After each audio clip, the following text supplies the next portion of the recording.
Assalamu alaikum dear students, welcome to Knowledge of Biology. I am your instructor Sayyeda Maria. So unit 15 homeostasis में आज हम discuss करेंगे excretion इन vertebrates. और vertebrates basically वो तमाम animals होते हैं जिनमें वर्टिब्रल कॉलम मौजूद होता है एंड वर्टिब्रेट्स जो हैं वो बेसिकली फाइलम कॉर्डेट से बिलोंग करते हैं। अब हम बात करेंगे जी एंसेस्टर ऑफ वर्टिब्रेट की। तो एंसेस्टर ऑफ वर्टिब्रेट को हम इनवर्टिब्रेट कॉर्डेट्स भी कहते हैं, यानी वो तमाम कॉर्डेट्स बेसिकली जिनके अंदर जो है वो वर्टिब्रल कॉलम प्रेजेंट नहीं होता। और इसके अंदर हमारे पास जो है वो यूरोकॉर्डेट आ सकते हैं, सिफेलोकॉर्डेट आ सकते हैं। अगर हम देखते हैं कि जो इनवर्टिब्रेट कॉर्डेट्स हैं basically these are the ancestors of the vertebrates.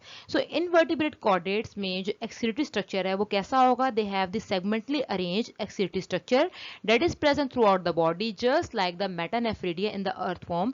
हम प्रीवियस लेक्चर में डिस्कस कर चुके हैं कि अर्थवॉर्म में जो उसका एक्सक्रीटरी स्ट्रक्चर है वो सेगमेंटली प्रेजेंट होता है और हर सेगमेंट में जो है 2 मेटानेफ्रीडिया जो है वो प्रेजेंट होंगे। अब हम मूव करेंगे जी वर्टिब्रेट की बात करेंगे। और अगर हम प्रिमिटिव वर्टिब्रेट की बात करें यानी इनिशियल वर्टिब्रेट की बात करें तो इसमें हमारे पास आती हैं जी हैग फिशेस। हैग फिशेस जो है वो क्लास साइक्लोस्टोमेटा से बिलोंग करती हैं। They have the eel like body. ये प्रिमिटिव वर्टिब्रेट की कैटेगरी में आती हैं, यानी वर्टिब्रेट वो तमाम एनिमल्स होते हैं जिनमें बेसिकली वर्टिब्रल कॉलम जो है वो मौजूद होता है। हैग फिशेस में बेसिकली क्या होगा? They have the kidneys along with the segmentally arranged tubules. However, the contrasting development proceeded in evolution in other vertebrate with the appearance of the kidney. अभी हमने इनिशियल वर्टिब्रेट की बात की थी जिसमें हमने हैगफिश की बात की थी कि उसमें किडनीज होती हैं विद सेगमेंटली अरेंज ट्यूब्यूल्स। लेकिन अब जैसे जैसे एवोल्यूशन होती गई और अदर वर्टिब्रेट्स दुनिया में आते गए like amphibians, reptile, birds and mammal, इनमें किडनी में हमें किडनी की अपेयरेंस में बहुत ज़्यादा डिफरेंस दिखाई देता है। जैसे मैंने अभी आपको बताया हैगफिश में हमें किडनीज दिखाई दी थी विद सेगमेंटली अरेंज ट्यूब्यूल। लेकिन जो अदर वर्टिब्रेट्स हैं उनमें बेसिकली क्या डिफरेंस है? They also have the kidneys, लेकिन इनकी किडनी में हमें न्यूमरस ट्यूब्यूल्स दिखाई देती हैं, but these tubules are not arrange segmentally. This is a basic difference between the other vertebrates and the primitive vertebrate, and these tubules are actually closely associated with the dense network of the capillaries. And the basic structural and functional unit in the kidney is the nephron, जिसको हम detail में आगे जाकर discuss करेंगे। Next हम discuss करते हैं जी excretion in humans. अब हम बात करते हैं जी मेटाबॉलिक वेसेस की। मेटाबॉलिक वेसेस क्या होते हैं? These are actually the left over from the metabolic processes, यानी वो तमाम वेस्ट प्रोडक्ट जो कि मेटाबॉलिक प्रोसेस के दौरान बनते हैं जिनको हमारी बॉडी फर्दर इस्तेमाल नहीं कर सकती और इनका बॉडी से रिलीज होना बहुत ही ज़रूरी है। अब यहाँ पर हम एक टेबल में समरी देखते हैं जिसमें हम कुछ सब्सटेंसेस को देखेंगे कि उनकी मेटाबॉलिज्म से हमारी बॉडी में कौन सा वेस्ट प्रोडक्ट बन सकता है। फॉर एग्जाम्पल जब अमाइनो एसिड की मेटाबॉलिज्म होती है तो हमारी बॉडी में वेस्ट प्रोडक्ट बनता है यूरिया, और अगर मसल क्रेटिनिन की ब्रेकडाउन होगी तो हमारी बॉडी में वेस्ट प्रोडक्ट बनेगा क्रेटिनिन। बेसिकली मसल क्रेटिन क्या है? ये एक ऑर्गेनिक कंपाउंड है that is naturally occurring in our body, in our muscles and in our brain. ये हमारे मसल्स को स्ट्रेंथ प्रोवाइड करता है, एनर्जी प्रोवाइड करता है और मसल मास को ये इंक्रीज करता है।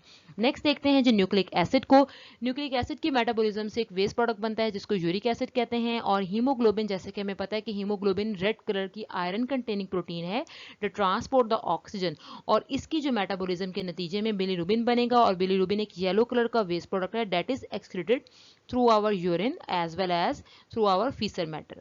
उसके बाद बात करते हैं जी बिलीरुबिन की। Bilirubin is also a metabolite of the various hormone, यानी बहुत सारे हार्मोन्स के मेटाबॉलिज्म के दौरान भी हमारी बॉडी में बिलीरुबिन बनता है which is a waste product. इसके अलावा बहुत सारी ऐसे टॉक्सिन्स हैं जो हमारी बॉडी खुद भी बनाती है और हम फूड की फॉर्म में इसको इंजेस्ट भी कर लेते हैं। बहुत सारे पेस्टिसाइड्स हैं, ड्रग्स हैं एंड फूड एडिटिव्स हैं। बेसिकली फूड एडिटिव्स क्या होते हैं? फूड एडिटिव्स जो हैं इनको हम प्रिजर्वेटिव भी कहते हैं। ये वो प्रिजर्वेटिव्स हैं जो हम फूड में इस्तेमाल करते हैं to enhance the food colour, food taste and food flavour. ठीक है जी, तो ये तमाम के तमाम जो है टॉक्सिन्स हैं हमारी बॉडी के लिए, हमारी बॉडी को नुकसान पहुंचा सकते हैं। इन तमाम वेस्ट का बॉडी से रिलीज होना बहुत ही ज़रूरी है, और अगर ये हमारी बॉडी से रिलीज नहीं होंगे तो ये हमारी बॉडी में सीरियस हेल्थ इश्यूज जो हैं वो क्रिएट कर सकते हैं। हम डिस्कस करते हैं जी एक्सक्रीटरी ऑर्गन को, और यहाँ पर हम एक बहुत इंपॉर्टेंट एमसीक्यू का भी जिक्र करेंगे that is the liver and the kidneys both are the primary structure for eliminating the waste product. You should remember that the liver and kidney both are the organs which are actually the primary organs for eliminating the waste product. So अभी हमने previously discuss किया है कि liver and the kidneys both are the primary organ for eliminating the waste product. So एक question जहन में हमारे आता है कि why is the skin not an excretory organ, although कि हमें पता है कि हमारी जो स्किन है वो स्वेट को रिलीज करती है, हमारी स्किन में वेरियस ग्लैंड्स हैं जो कि बेसिकली ऑयल की लेयर भी रिलीज करते हैं। सो एक माइंड में क्वेश्चन आता है हमारे कि why is the skin not an excretory organ, and this is a very very important question. So अब हम स्किन के दो मेजर फंक्शंस का जिक्र करते हैं। स्किन का पहला फंक्शन क्या होगा, it helps in the removal of salts with water with the help of the sweat gland, यानी हमारी स्किन में वेरियस स्वेट ग्लैंड प्रेजेंट हैं जो कि हमारी स्किन से जो है वो स्वेटिंग करवाते हैं।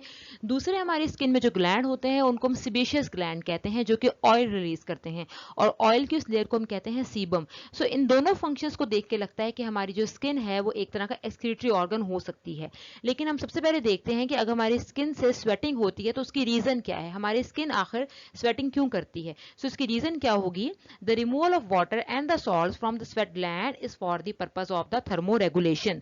तो थर्मोरेगुलेशन हमने प्रीवियस लेक्चर में देखा था कि is a basically a process जिसमें हम टेम्परेचर को, बॉडी टेम्परेचर को हम क्या किया जाता है, मेंटेन किया जाता है। सो बेसिकली अगर हमें स्वेटिंग होती है वो इस पर्पस के लिए होती है कि हमारी बॉडी में टेम्परेचर को मेंटेन किया जा सके। लाइक फॉर एग्जाम्पल, जैसे समर में हमारी बॉडी का टेम्परेचर राइज होता है क्योंकि सराउंडिंग इन्वायरमेंट का टेम्परेचर भी ज्यादा हो रहा होता है। सो इन दैट केस क्या होता है कि हमें स्वेटिंग होती है, और स्वेटिंग के केस में क्या होगा कि जब हमें स्वेटिंग होगी तो हमारी बॉडी से हीट जो है वो भी रिलीज होगी, यानी हमारी बॉडी से स्वेटिंग के नतीजे में निकलने वाला पानी अपने साथ हीट को लेके भी निकलेगा। तो फर्स्ट ईयर में हमने एक टॉपिक पढ़ा था जी, इंपॉर्टेंस ऑफ वाटर, जिसमें हमने देखा था कि अगर हमारी बॉडी के किसी पार्ट में 1000 ml वाटर है और उसमें स्वेटिंग के केस में 2 ml वाटर जो है वो बॉडी से रिलीज हो रहा है, तो वो 2 ml वाटर जो है अपने साथ हीट को लेके भी जाएगा।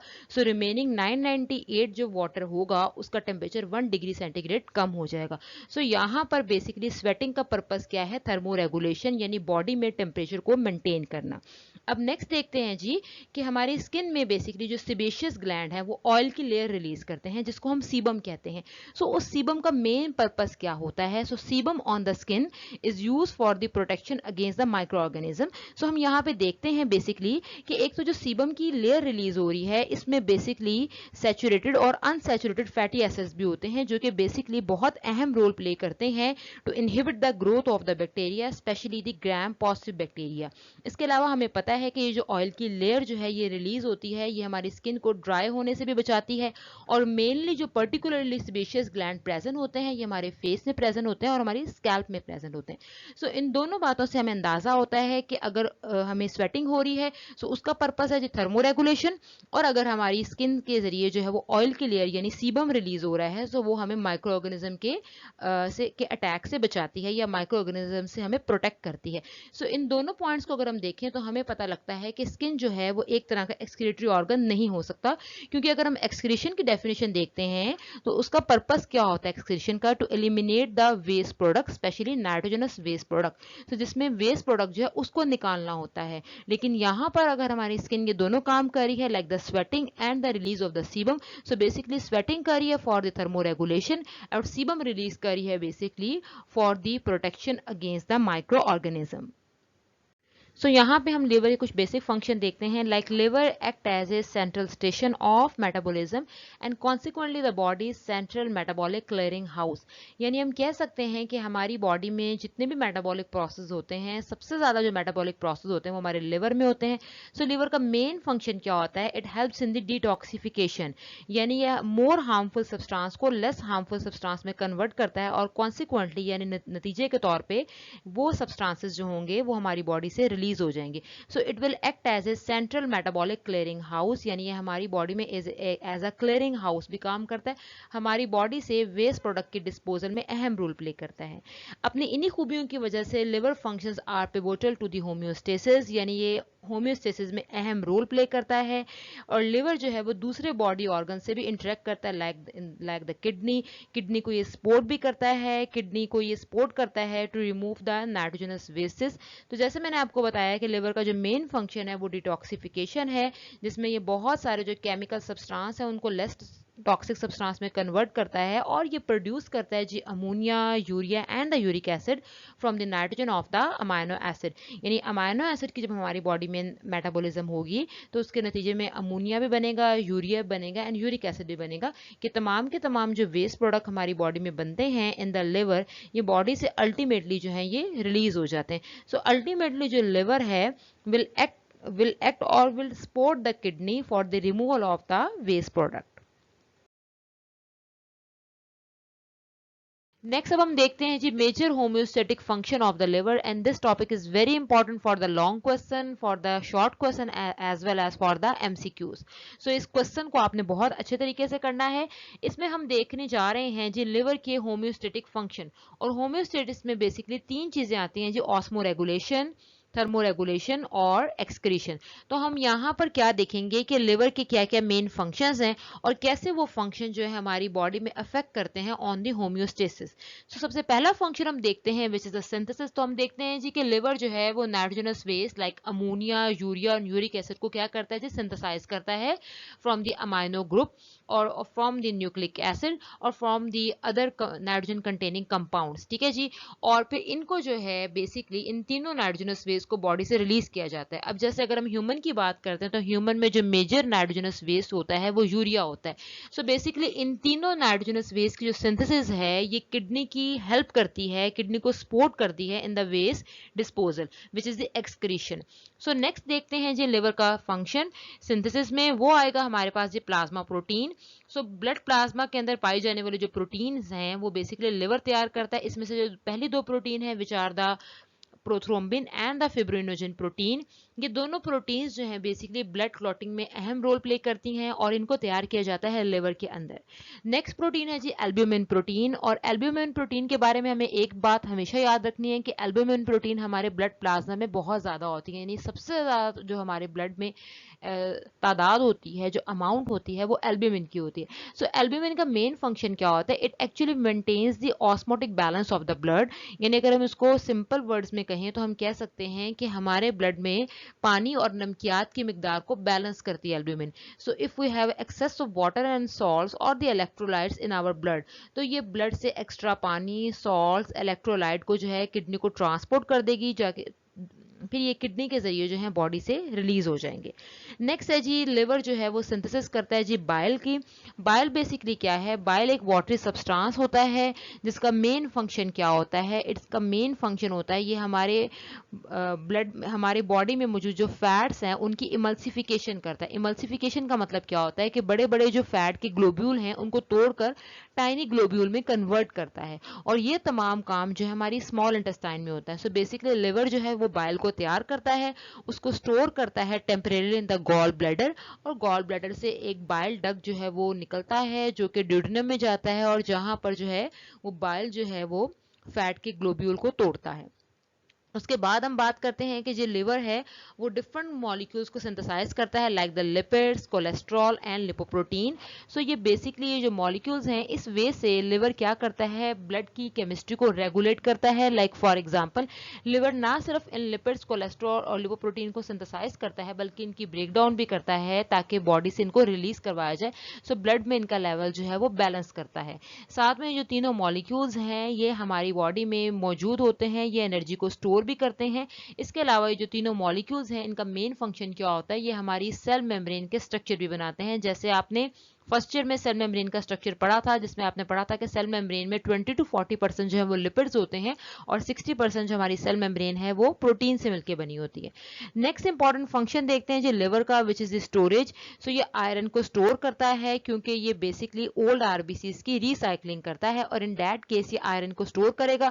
सो आयरन को स्टोर करने से क्या होगा, बेसिकली ये ऑक्सीजनेशन होगी of the tissues as the constant of the haemoglobin. So basically हमें पता है कि जो आयरन है वो किस तरह से क्या रोल प्ले करता है।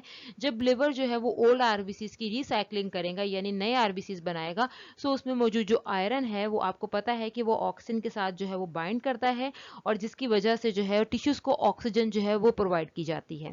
नेक्स्ट है जी के लिवर जो है वो स्टोर करता है जी ग्लाइकोजन को, और जैसे हमें पता है कि ग्लाइकोजन जो है वो एनर्जी रिजर्व्स का काम करता है क्योंकि हमारी बॉडी में जितने भी जो बड़े मॉलिक्यूल्स होते हैं वो एनर्जी को स्टोर करते हैं और छोटे मॉलिक्यूल जो होते हैं वो हमें एनर्जी प्रोवाइड करते हैं. So like in the case अगर हम अपनी ज़रूरत से ज़्यादा जो है वो कार्बोहाइड्रेट का इंटेक कर रहे हैं तो हमारी बॉडी में मौजूद ग्लूकोज जो होगा उसको स्टोर कर लिया जाएगा in the form of the glycogen. So glycogen जो है ये हमारे मसल्स में, हमारे लिवर में जो है वो स्टोर होता है.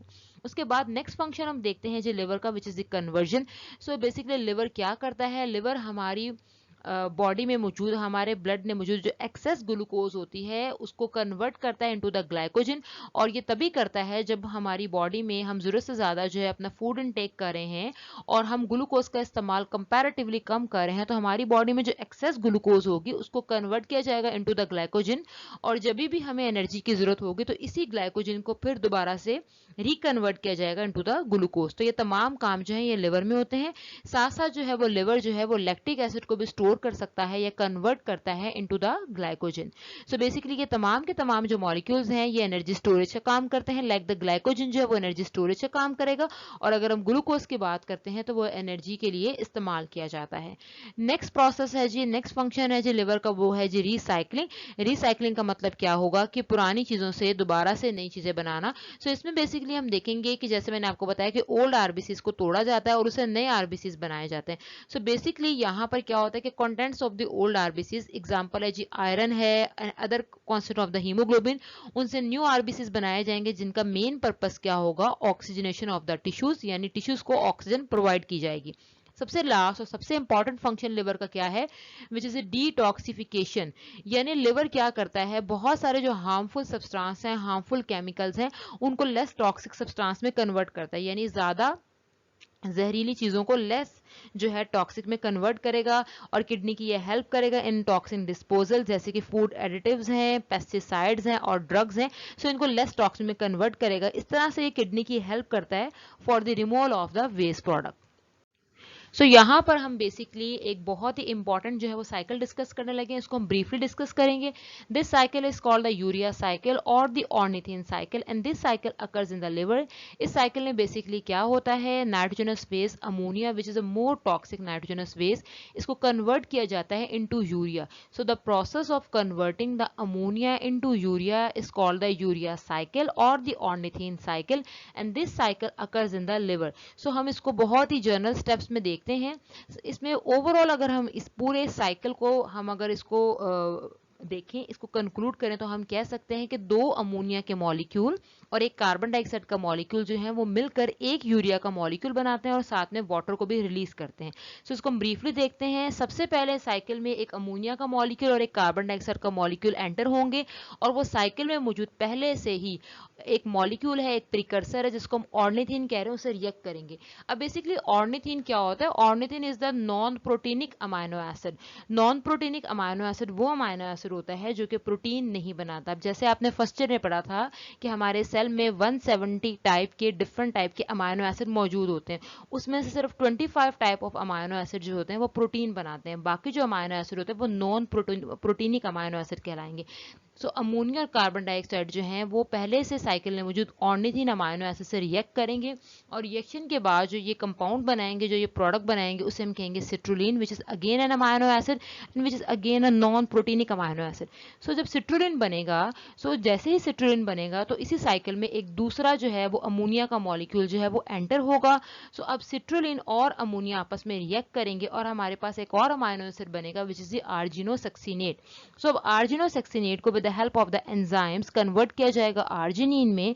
सो this is again an amino acid और आर्जिनिन को जो है एक एंजाइम होगा जी आर्जिनेज, वो दो मॉलिक्यूल में स्प्लिट कर देगा. एक वो इसको कन्वर्ट करेगा यूरिया में और दूसरा वो उसको precursor molecule of the urea cycle ornithine, इसमें वो उसको कन्वर्ट कर देगा और साथ में वाटर मॉलिक्यूल भी रिलीज होगा. So this is a basic and very small description of the urea cycle. So हमें पता चला कि ये जो प्रोसेस है यूरिया साइकिल है ये हमारे लिवर में होता है. This is a very very important short question. So हम यहाँ पे देख सकते हैं कि एक्चुअल में जो यूरिया है is the detoxified form of the ammonia in the urea cycle. यानी बेसिकली अमोनिया से यूरिया में कन्वर्जन को हम कहते हैं जी डिटॉक्सिफिकेशन। और जैसे हमें पता है कि ह्यूमन यूरिन में जो मेजर नाइट्रोजनस बेस होता है वो होता है यूरिया। उसकी वजह क्या है? क्योंकि अमोनिया जो है वो बहुत ही टॉक्सिक है, वो मोर सॉल्युबल इन द वाटर। सो ये हमारी बॉडी में अगर बहुत ज़्यादा मिकदार में जमा होना शुरू हो जाए तो इससे हमें बहुत से जो है हेल्थ इश्यूज हो सकते हैं। इंसान जो है वो कोमा में जा सकता है, उसको कन्वर्जन्स हो सकते हैं, यानी उसको फिट्स पड़ सकते हैं, और अल्टीमेटली इंसान की डेथ भी हो सकती है अगर हमारी बॉडी में एक्सेसिव अमाउंट में अमोनिया जो है वो जमा हो जाए। सो इसलिए हमारी बॉडी में जो लिवर है वो उसको लेस टॉक्सिक यानी यूरिया में कन्वर्ट करता है। और अगर हम यहाँ पे देखें सो हमारी बॉडी में हम देख सकते हैं जी कि जो अमोनिया है उसको अगर हम 1 ग्राम अमोनिया को बॉडी से रिलीज करवाना चाहते हैं तो हमें 500 ml वाटर रिक्वायर्ड होगा। यानी to remove 1 gram of ammonia from the body we need 500 ml of water. लेकिन अगर इसको हम कंपेयर करते हैं जी यूरिया से, कि यूरिया अगर हमारे पास 1 ग्राम यूरिया है और 1 ग्राम यूरिया को अगर हम बॉडी से रिमूव करवाना चाहते हैं तो उसके लिए हमें 50 ml ऑफ वाटर जो है वो रिक्वायर्ड होगा, which is the 1/10 of the quantity of water as compare to the ammonia. So basically हमें यहाँ पर यह पता चला कि अमोनिया जो है which is a more toxic as compare to the urea.